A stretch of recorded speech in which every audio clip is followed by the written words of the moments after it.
Bonsoir à tous et bienvenue dans votre magazine Santé. Comme chaque jeudi, on parle également bien-être. Dans ce rendez-vous toutes les semaines, 20% de la population est aujourd'hui tatouée, un chiffre qui a doublé en 10 ans. Voilà pourquoi on a décidé de s'y intéresser ce soir, mais d'un point de vue médical. Quels sont les effets sur notre peau? Peut-on se faire enlever un tatouage? On en parle avec notre invitée ce soir, Isabelle Rousseau, dermatologue dans la métropole lilloise. Bonsoir. Bonsoir.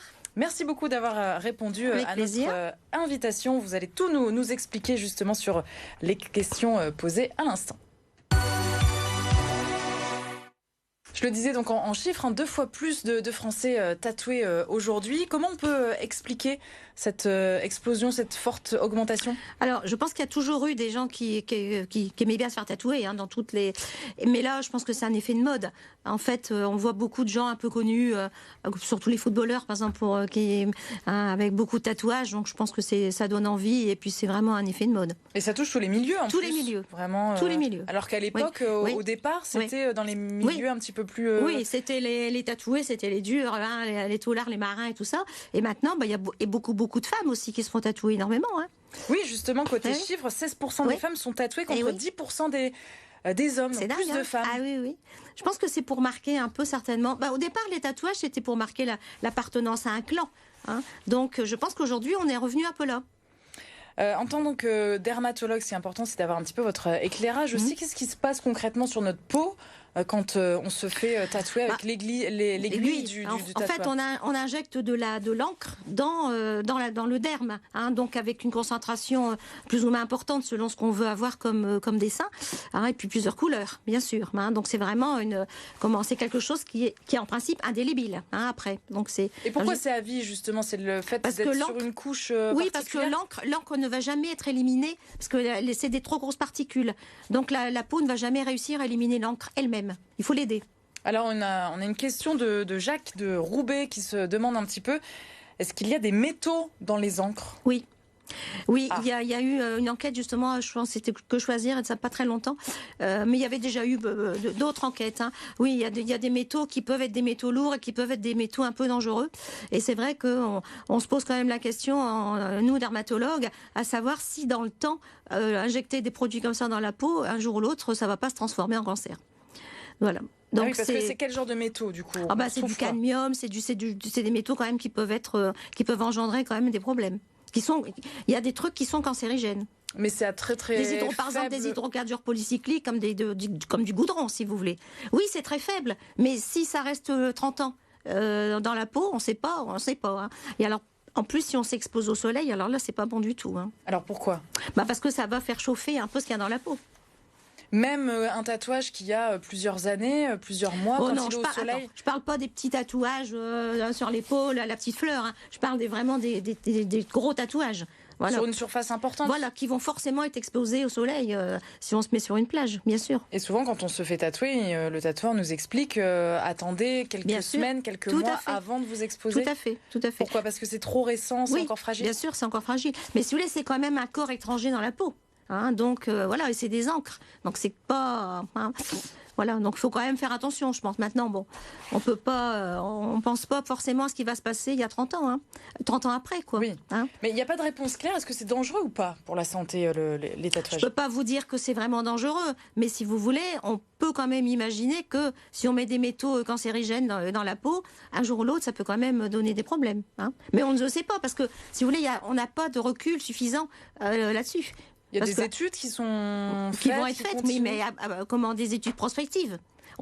Avant, on n'avait pas les gens comme ça qui se tatouaient tout le corps. Donc on peut pas savoir. Donc le fait, l'explosion justement du nombre de personnes tatouées qu'on évoquait à l'instant, ça peut être un déclencheur pour faire plus d'enquêtes et savoir un peu. Mais si vous voulez, je pense que les tatoueurs, on va dire les vrais tatoueurs, qui ont pignon sur rue, qui ont leur institut, qui achètent des encres correctes, je pense qu'il n'y a pas de souci dans l'absolu.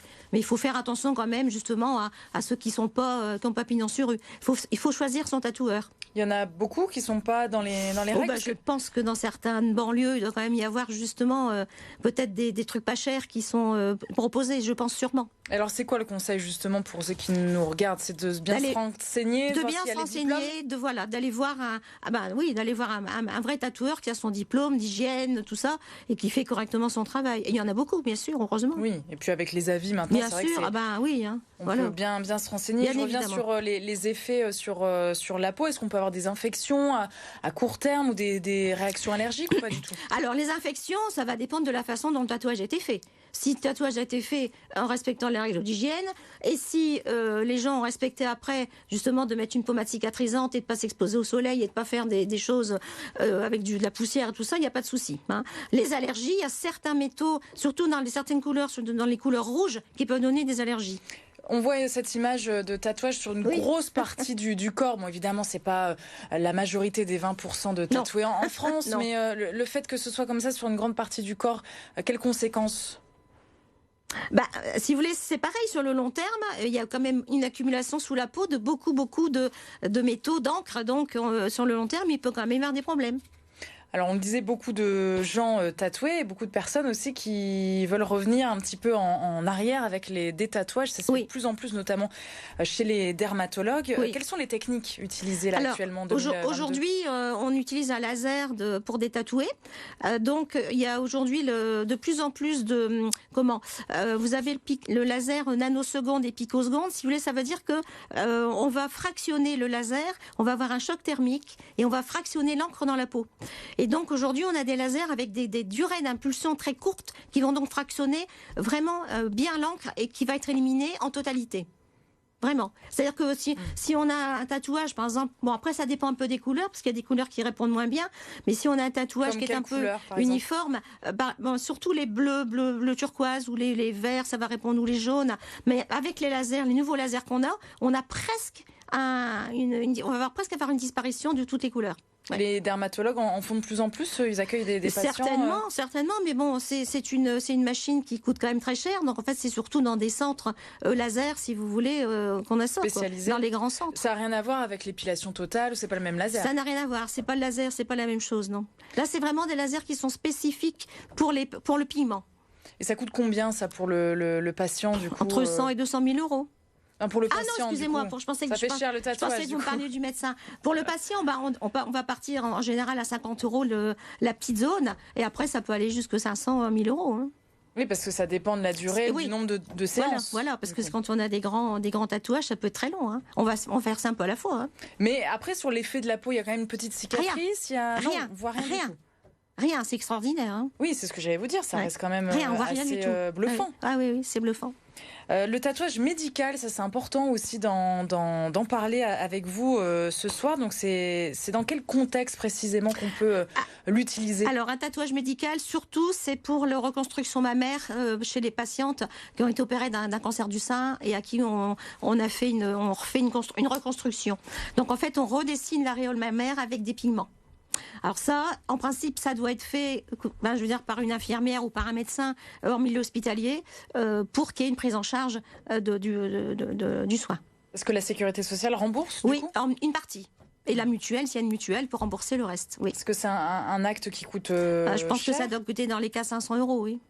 Et ça, c'est une tendance, entre guillemets, nouvelle pour les patientes, du coup, ça existe depuis un petit moment, oui. Mais bon, j'espère que... Ça fait partie de la reconstruction. Ça fait partie de la reconstruction du sein et puis du moral aussi. C'est important. Il y a d'autres techniques aussi, je lisais notamment au niveau des lèvres ou pour les becs de lièvre, ce genre de choses. Oui, tout à fait, bien sûr. Vous avez, ça fait partie un peu, si vous voulez, de la reconstruction médicale, les tatouages. Mais ça, par exemple, il y a quelquefois des infirmières qui vont se spécialiser là-dedans. Ils font que du tatouage. Donc là, on est dans le parcours conventionné, donc il peut y avoir une prise en charge pour les patientes. Et pourquoi les infirmières, du coup, elles peuvent se spécialiser là-dedans? Parce qu'elles sont médicales, elles travaillent dans le médical. Pourquoi? Parce que ça leur plaît. Par exemple, une infirmière qui va travailler dans un centre anticancéreux peut-être... elles sont spécialisées déjà à la base. Voilà, elles se spécialisent là-dedans, oui, mais c'est simple, c'est bien, il en faut. Et les tatouages éphémères, on n'en a pas parlé, mais le henné ou Alors ça, il y a d'autres techniques aussi qui apparaissent au cours de ces dernières années. Oui, il peut y avoir des tatouages éphémères. D'ailleurs, c'est bien parce que quelquefois, si on a envie de savoir si ça nous plaît, si ça va nous plaire, en fait, on peut faire un tatouage qui va durer quelques jours ou quelques semaines, et puis comme ça, on sait si ça convient. C'est bien. Et ça reste le même principe d'encre aussi, ou oui, mais c'est juste du dessin? C'est juste un dessin. Hein. Là, c'est juste vraiment très superficiel. Et les tatoueurs proposent ça oui, ou pas? Bien sûr. En tout cas, je pense que pour les gens qui ne sont pas décidés vraiment à 100%, ça peut être une bonne idée. Ça permet de consolider un petit peu notre projet. Voilà, et puis après on se dit, ça me plaît pas, et puis ou alors ça me plaît, puis je le fais. Parce qu'on a tendance à vite aussi zapper et peut-être à avoir envie d'autres choses. Votre conseil, donc bien réfléchir, bien se renseigner et ne pas franchir le cap en une semaine, quoi, se laisser plusieurs mois. Voilà. Et si on a envie de le faire, allez voir quelqu'un qui fait ça correctement. Il y en a beaucoup. Merci beaucoup. Merci beaucoup Isabelle Rousseau.